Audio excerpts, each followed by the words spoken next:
తెలంగాణ అంటే టీజీ అనే పిల్లలు బండ్ల మీదనే కాదు వాళ్ళ గుండెల మీద కూడా ఆ రోజు రాసుకోండి.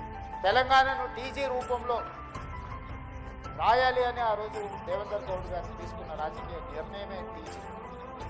కానీ తెలంగాణ రాష్ట్రం వచ్చిన తర్వాత ప్రజల గుండెల్లో శాశ్వతంగా ఉన్న టీజీ కాస్త టీఎస్గా మారింది.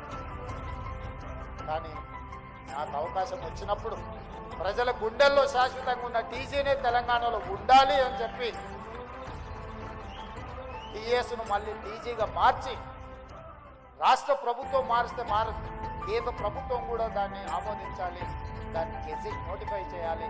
కేంద్ర ప్రభుత్వం దగ్గరకు కూడా వెళ్ళి ప్రధానమంత్రి గారిని, కేంద్ర హోంశాఖ మంత్రి గారిని కలిసి ఎంహెచ్ఏ నుంచి నోటిఫై చేయించి ఈరోజు ప్రజల గుండెల్లో శాశ్వతంగా ఉన్న టీజీ ఈరోజు టీజీగా ప్రజలు కోరుకున్న విధంగా వచ్చింది అని అంటే అది వారు ఆ రోజు ఆలోచన చేసి